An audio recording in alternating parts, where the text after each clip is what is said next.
Bom, pessoal, tudo bom? Seguindo o mesmo modelo do software Iberic que nós utilizamos para resolver a flecha dessa viga V3, nós vamos agora calcular a flecha dessa laje L1 para os mesmos carregamentos, para a mesma estrutura já pré-dimensionada aí, ok? Nós vamos verificar a flecha devido ao carregamento quase permanente. Então, para isso, nós temos aqui do software esses carregamentos que estão agindo na laje. Então, tem o peso próprio de 138, tem a carga acidental de 50 e o revestimento de 80 kN por metro quadrado. Ok?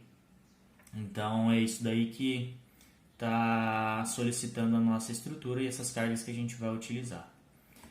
A seção da nossa laje, ela tem uma sapata aqui de 12 centímetros e uma largura inferior dos blocos de enchimento de 37 centímetros, ok? O que vai nos dar um intereixo aí de 49 centímetros.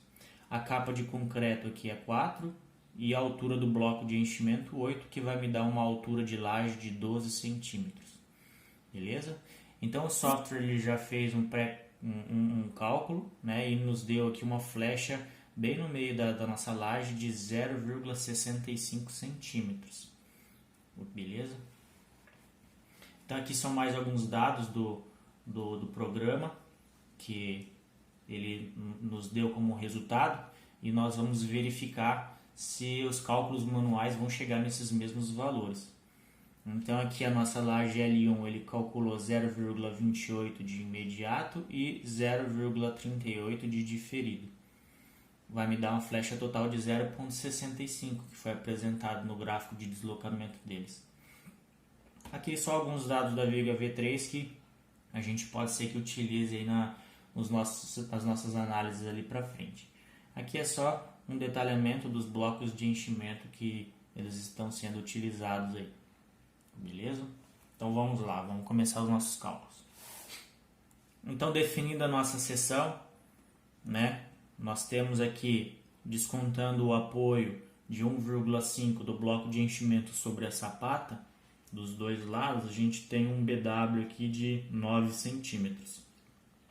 E vai nos dar um BF aqui também de 49 centímetros. Certo? Então essa largura superior daqui da nossa seção T, ela vai ter 49 centímetros e aqui é a altura da nosso HF e da nossa mesa, da nossa alma aqui de 8 centímetros, ok? Aqui destacado quais são os valores, né, de cada uma dessas variáveis, o cobrimento de 1,5 e eu estou estimando um D aqui de 10,2 centímetros. As propriedades do concreto continua sendo 30 MPa e na laje aqui eu quero utilizar treliças de aço CA60. Então o aço que eu vou utilizar aqui é 600 MPa.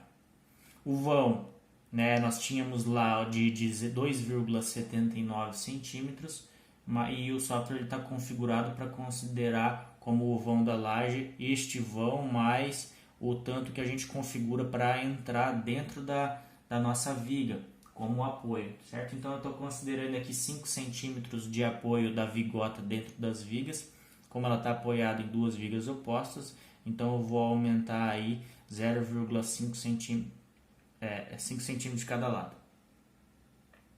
ok? Que vai me dar aqui 2,89 metros.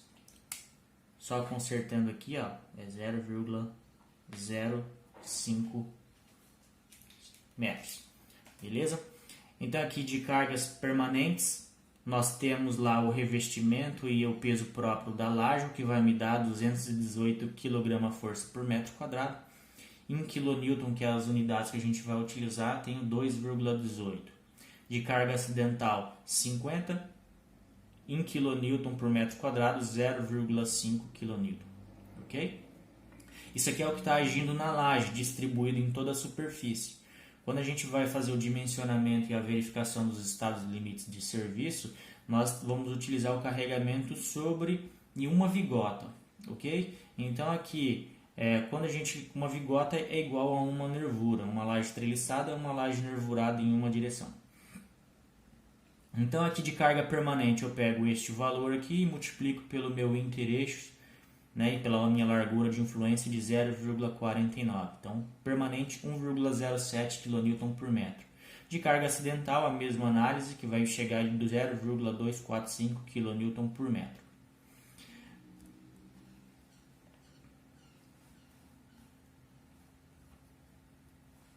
Verificando aqui o dimensionamento da nossa peça. Então, a princípio nós precisamos do momento, porque a seção a gente já tem. Então, o momento característico que nós vamos utilizar aqui vai ser o somatório desses dois valores aqui que estão agindo na nossa laje, na nossa vigota. Então, o total de carregamento é 1,31 kN por metro. Quando a gente faz o estado limite último, né, o cálculo das armaduras, o dimensionamento, nós utilizamos a combinação para estado limite último. Então, nós vamos pegar este valor de 1,31 e multiplicar por 1,4, né, o momento que ser gerado por esse valor aqui de 1,31. Então, o que eu fiz? Joguei o valor aqui do PK de 1,31, 2,89 do vão dividido por 8, vai me dar este momento em kN/m. Multiplicado por 1,4, né, para me dar a combinação do E e U, vai dar 1,92 kN/m. Este é o momento que eu vou utilizar no nosso dimensionamento. E para fazer o dimensionamento, como é uma laje treliçada de seção T, eu tenho que fazer hipóteses. Né? Então, a minha hipótese inicial é a hipótese de seção T falsa, onde o BF é igual ao BW, supondo aí que a minha linha neutra está cortando a mesa da minha seção transversal. E eu verifico, né, se a minha hipótese está correta ou não, através dessa relação aqui, 0,8 de x menor do que a largura da nossa mesa, a espessura da nossa mesa. Então, fazendo essa hipótese, né, não vou desenvolver os cálculos aqui, o nosso x ele vai dar 0,27 centímetros, que vai me dar um domínio 2. 0,27 e eu vou conseguir com certeza verificar essa condição. Então, a minha hipótese é de seção T falsa realmente, e vai me dar uma armadura para esse x e para a minha seção transversal de 0,36 centímetros quadrados. O software ele calculou aqui em 0,35, muito próximo aí dos nossos resultados. Como eu quero utilizar uma laje treliçada, a minha armadura ela vai ser composta por uma treliça mais alguma armadura complementar. Adotando aqui a treliça TR0846, ela vai ter dois ferros de 6 mm de aço CA60, certo? Esses dois ferros de aço CA60 já está pré-configurado no software com o valor aqui de 0,57 cm, que é maior do que a gente calculou aqui de 0,36. Então só a armadura da treliça aqui já vai ser suficiente para resistir aí aos esforços no dimensionamento, ok? Então essa verificação aqui do estado limite último está ok e chegou muito próximo dos valores calculados pelo software.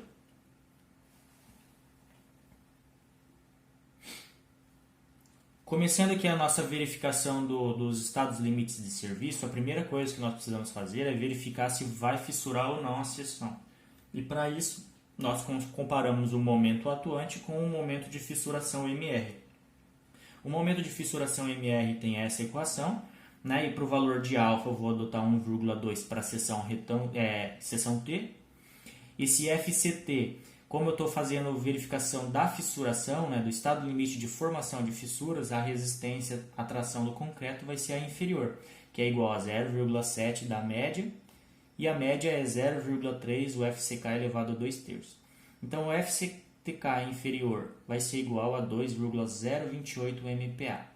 Em KPa tem esse valor. Para eu calcular o meu IG, eu preciso saber o meu centroide da peça. E para calcular o centroide da peça, eu preciso da área da seção íntegra de concreto. Então, a área da seção total da nossa seção T, né, essa seção aqui, sem desprezar nada, considerando ela inteira, a área dessa seção ela vai ser de 268 centímetros quadrados.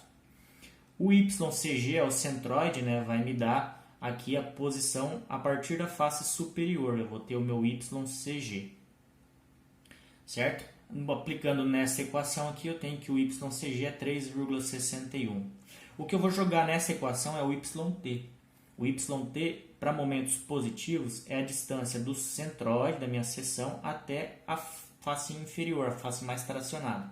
Então, esse aqui é o meu YT. Para calcular o YT, então eu pego a altura total e desconto a altura do meu centroide, que vai me dar 8,39, que eu vou jogar aqui na minha equação. E de posse desses valores aqui, ó, do YCG e da altura, da área da minha seção, aplicando na fórmula aqui do momento de inércia de uma seção T, eu vou chegar aqui que o meu momento de inércia da seção íntegra de concreto é 2.541 cm². Então, aplicando todos esses valores na minha equação, eu tenho que o momento de fissuração da minha seção é de 0,74 kN/m. Se o momento que vai estar agindo para a minha combinação rara for maior do que este momento de fissuração, então a minha seção ela vai fissurar. Caso contrário, ela não vai fissurar. E é isso que a gente vai verificar agora. Então aqui o momento atuante, eu vou considerar a carga permanente mais a carga acidental. Vou multiplicar pela largura de influência, eu vou ter 1,31 kN/m agindo em cada treliça, certo? Essa combinação aqui, somando a carga permanente mais a carga acidental, é a minha combinação rara. E é ela que eu utilizo para verificação da formação de fissura, certo? Então, para este valor aqui, ó, jogando na nossa equação do momento, PL² dividido por 8, por se tratar de uma viga, um elemento biapoiado com carregamento uniformemente distribuído, eu vou ter que o meu momento atuante para essa combinação rara aqui vai ser 1,37.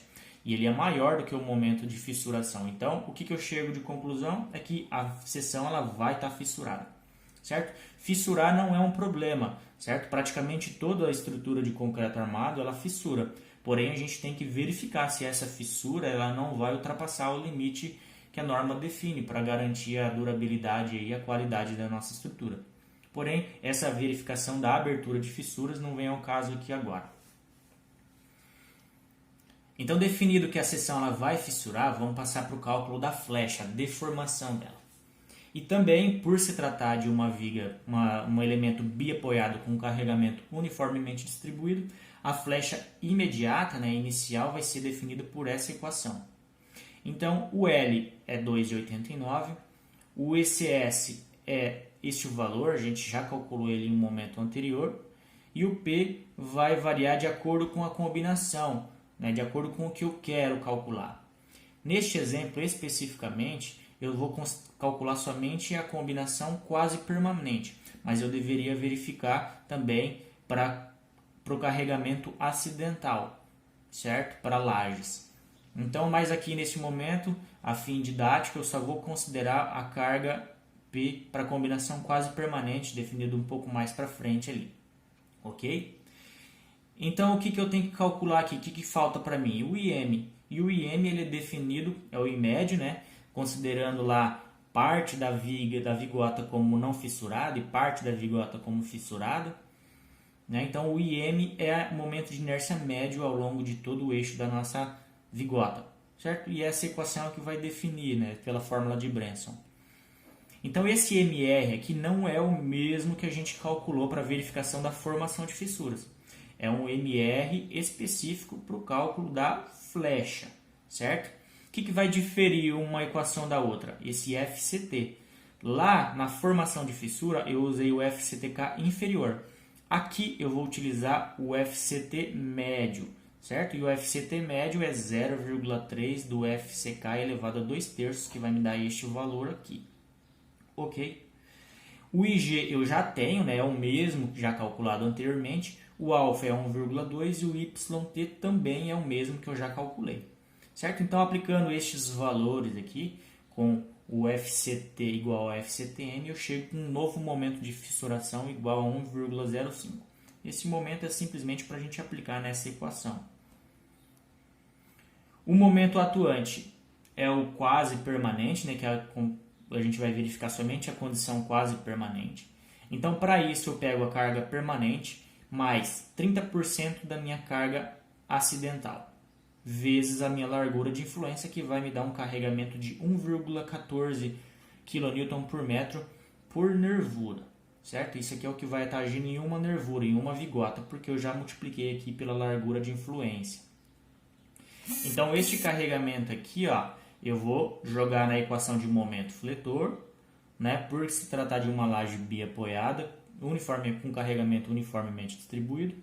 Então, jogando este valor na minha equação, eu tenho um momento atuante de 1,19 kN, certo? Definido esses dois valores, eu preciso ainda saber o I2, o momento de inércia da seção fissurada. E para isso eu preciso calcular o X2.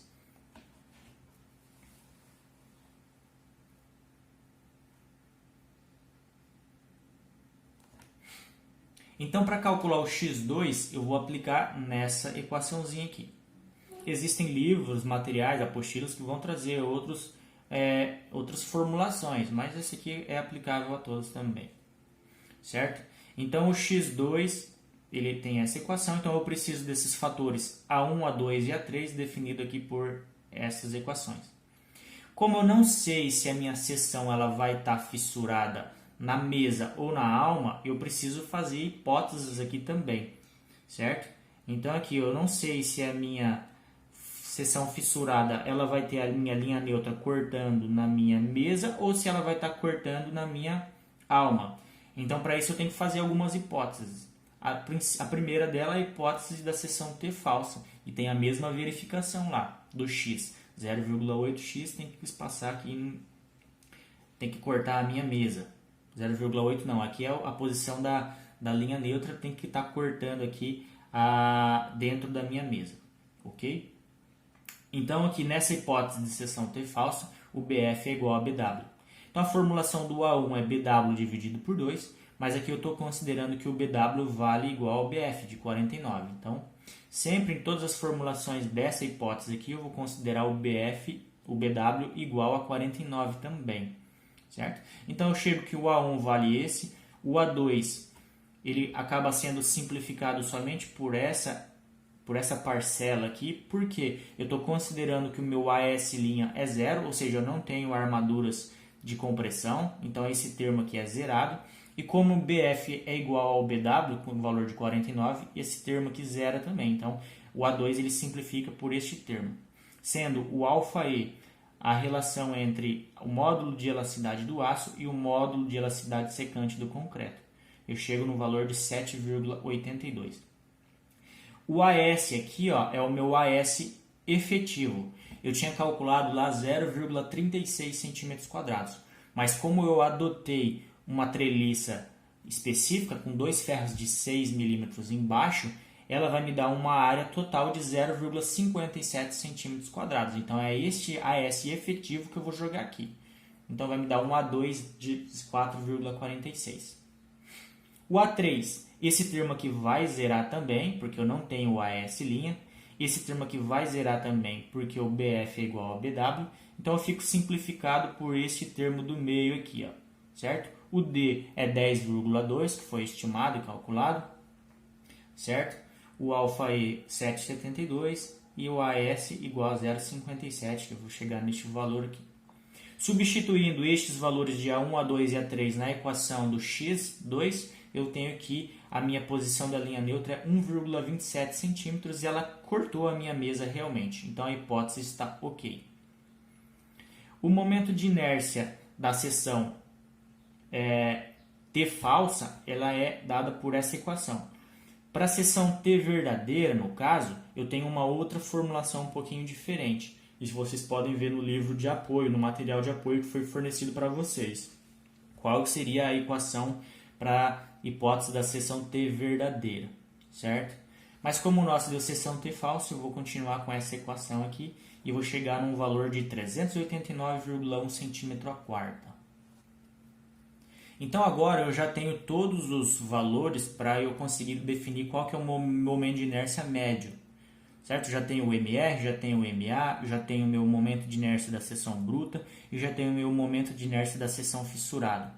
Jogando os valores aqui na equação, eu tenho que o meu momento de inércia médio é 1871,58 cm². Agora eu já tenho tudo que eu preciso para calcular a minha flecha imediata. Então a flecha imediata é aquela equação já conhecida. Aqui eu estou considerando a minha carga quase permanente, que foi a que eu utilizei para calcular este momento de inércia médio, certo? Então 1,14 é a minha carga, o meu P, o L é o meu vão, o E é o meu módulo de elasticidade aqui em kPa e o meu momento de inércia em metro a quarta. Por isso que eu estou multiplicando aqui por 10 a menos 8 para transformar centímetro a quarta para 10 a quarta. A minha resposta disso daqui daria em metro, por isso que eu estou multiplicando por 100 para eu chegar num valor em centímetro, mais fácil de eu conseguir avaliar. Ok? Então 0,21 centímetro. A norma ela fala que nós temos que definir também a parcela da fluência, né, que é a flecha diferida, que é aquela que ocorre devido à ação das cargas permanentes na nossa estrutura. Então, para isso, nós avaliamos a flecha permanente por esse fator αf. Então, o nosso escoramento lá ele vai ser retirado em 14 dias. Então, esse ΔC aqui já foi calculado do exemplo anterior, que a gente já tinha calculado o valor 1,47.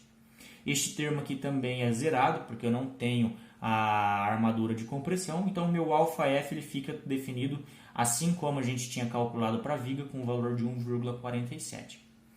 Então, aplicando o αf nessa equação, a minha flecha total é 0,51 centímetro. Como que eu sei que isso daqui é suficiente ou não? A minha flecha limite, que a norma lá define para essa combinação quase permanente, é de L por 250. Então, o meu vão é de 289, então vai me dar uma flecha de 1,16 centímetro. Maior do que a minha flecha que eu tenho. Beleza? Então, ok. Essa seção aqui da minha laje, ela é suficiente para resistir aos esforços e também para impedir deslocamentos excessivos. Então, eu poderia utilizar, por meio dessa análise aqui, essa nossa laje. Então, porque ela atendeu o estado limite último e o estado limite de serviço. Comparando com os resultados do software, lá no início ele tinha nos dado um valor de flecha total de 0,65. Então é um pouco diferente do que a gente calculou. Porém, a gente calculou a nossa flecha como se ela tivesse apoiado em vigas rígidas, certo? Nós não levamos em consideração a flecha das vigas. Então, vamos fazer uma análise bem rapidinha aqui do que seria essa consideração da rigidez dos apoios. Então, aqui nós temos um modelo da nossa estrutura tridimensional, né? Nós temos a nossa análise aqui da laje em vermelho avaliada, a nossa laje L1 apoiada na viga V3 e na viga V4. Quando eu aplico o carregamento nessa estrutura aqui, ela vai se deformar. Ok? Então em azul aqui está representando a flecha das nossas vigas e em vermelho a flecha da nossa laje. Beleza? Então o que vai acontecer aqui? Ó? Como a laje está apoiada na viga 3 e na viga 4 e essas duas vigas aqui elas sofrem deslocamentos também, né? Elas não são vigas rígidas, elas são apoios deformáveis, certo? Então, a nossa laje, teoricamente, ela vai sofrer um deslocamento de corpo rígido devido à flecha na viga V3 e na flecha da viga V4. Se a gente estimar que a flecha da V4, de forma bem simplificada, ela é igual à flecha da viga V3, então o que vai acontecer aqui? Ó? Vamos supor que essa aqui é a nossa laje sem carregamento. Quando eu aplicar o carregamento, a viga V3 ela vai abaixar 0,124, assim como a nossa viga 4. E com a ação do carregamento, nós verificamos que a nossa deformação na laje é de 0,51. Então, a partir do meu apoio aqui, ó, dos meus apoios, ela vai se deformar 0,51. Então, da posição inicial, vamos considerar aqui no nível 0, ela vai abaixar 0,634 centímetros. Certo? Porque ela está somando aqui o deslocamento dos seus apoios e o deslocamento devido à deformação do elemento estrutural laje, certo? Dessa forma, o 0,634 é muito próximo aqui do que o software calculou, de 0,65. Mesmo assim, este valor aqui, ó, considerando estes os valores dos deslocamentos das vigas, ele é ainda inferior ao máximo que a norma permite, de 1,16. Então, a verificação da flecha aqui está ok, fazendo essa análise de forma global aqui com a deformação dos seus elementos.